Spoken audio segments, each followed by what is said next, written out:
Alright, we have more work to do. Okay, now we'll need to keep track of the passing seconds. Call up counter node.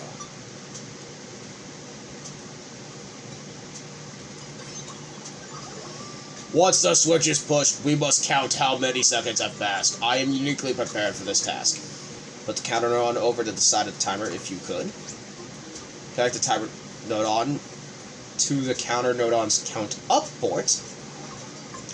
And with that, our second counting setup is complete. Next, we'll need to find a way to calculate the remaining time. So the plan is to create a bridge that vanishes after 10 seconds. We subtract the number of seconds that pass after the player hits the switch from the constant value of 10. Then we'll be able to calculate the remaining time. Okay, first, call up a constant node, please. I am constant node on, wholly unaffected by the passing of the eons. Place the constant node on above the counter node on. Open up its settings. Set the constant value to 10. Now close the settings screen.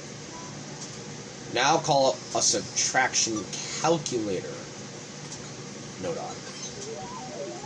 I am very good calculator. I will calculate the remaining seconds.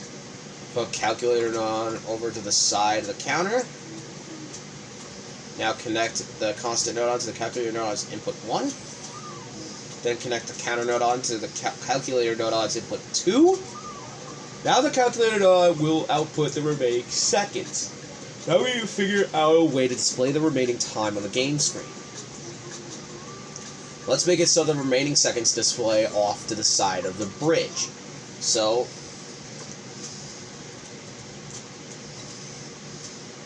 number object node on. The remaining time is calculated by subtracting the elapsed time from the time limit. Make a note of that. You could use this to calculate remainders for all kinds of things, like remaining lives, missiles, or enemies. Useful indeed. Very informative. Switch to the side view, please. Now make the number object node bigger. Flip back to the overhead view. Open up their settings. Under properties, enable visible only. Close settings. We want to put the output from calculator on into right here. But it's far away, right? Let's call it a wormhole entrance node on. Open up its settings. ID to C. Close the settings screen. Connect it to there.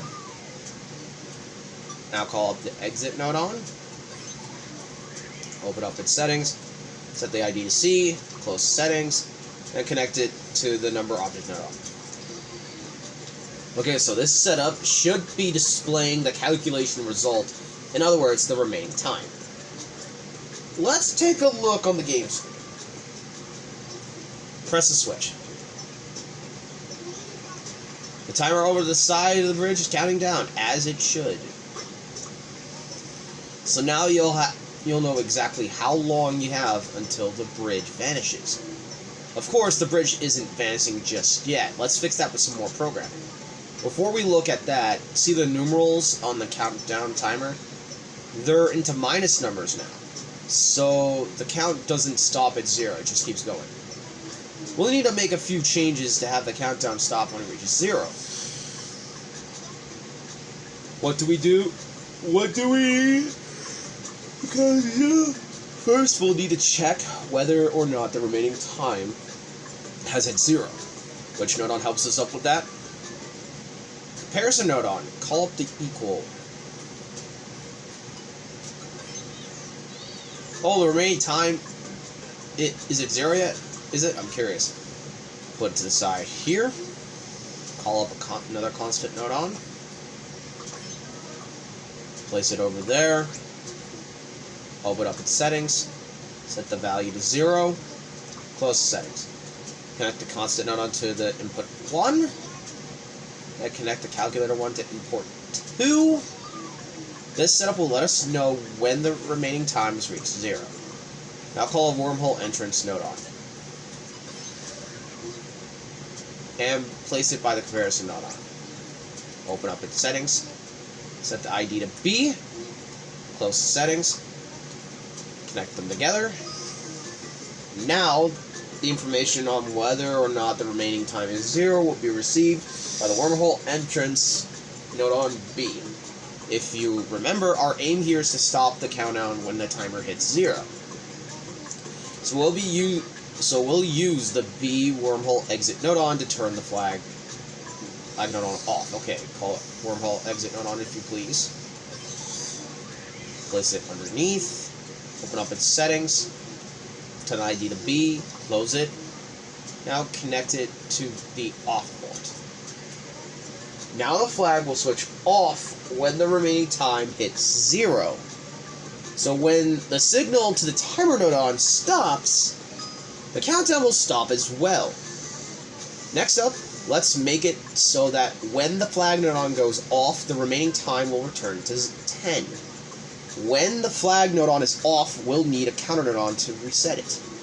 Since this is going to happen when an output is off, we'll need a not node on. Call that one up. Well, if it isn't Dry Crunch, this isn't the last game you're making. Or is it? To be honest, I wasn't not half looking forward to it.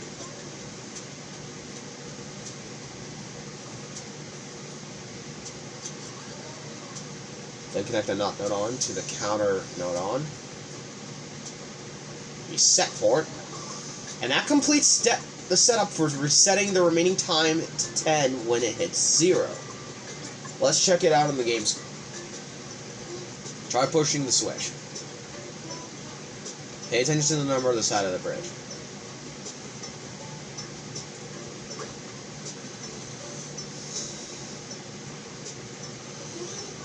There you go. The remaining time counted down to 0, then went back up to 10. So our 10-second counter is complete. Hey, you know, we've really done a heck of a lot of programming here. Dry Crunch, you must be exhausted. Oh, come on, Dry Crunch's got a ton of energy. Just a little bit more, and we're done. The last thing we need is the bridge that will disappear when our timer hits 0. But before we get to work on our disappearing bridge, take a look at wormhole entrance node on, the one with the ID A. This wormhole entrance node on receives a signal every time the switch is pressed. The signal will warp it over to the effect. So that means that each time the button is pressed, the effect will be triggered. It doesn't look too good though, does it? Can we improve it? I think we can. Delete the connection. Right there. Move the entrance node on right there. Now connect the flag to the entrance A. Thanks to this change, the effect will trigger only when the flag node on switches from off to on. Much neater. Okay, back to the main task, which is making a bridge that disappears when the timer hits 0. So we'll be making something disappear. Call up a teleport object.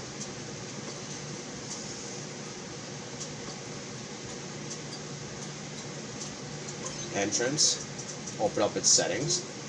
Teleport ID to B. Disable visible.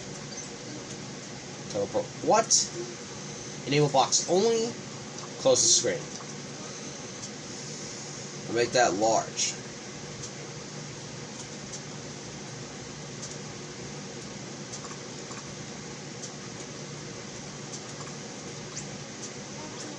We'll adjust the side view here. We'll be warping the bridge, so make it that same height. Head back to the overhead view. Hey, do you remember which node on we're using to tell us when the time hits 0? That would be the wormhole exit node on with the ID of B. Now call it the wormhole exit node on. Open up its settings. Change the ID to B. Now close the settings. Connect the wormhole to the entrance node on, and now the bridge will vanish when the remaining time hits 0. But when the bridge has vanished, it won't come back. That's too unforgiving, don't you think? Just a little, yeah. So let's make it so that the bridge reappears when the switch is pressed again. It's tricky, but we can do it. Perhaps we could use a teleport object exit node on it with teleport IDB to warp the object back to its original position before disappearing it. Okay. Open up its settings. That is already set to B. Disable visible under properties. Close the settings screen. I place the object in the center of the bridge. When the timer hits 0, the bridge will warp here. So, when the switch is pressed again, the bridge will reappear here, thanks to the teleport object entrance node on. Okay, let's check it out on the game screen. I press the switch. Wait for the timer to hit 0. Okay? And we will see that in the next video. See you guys later. Bye.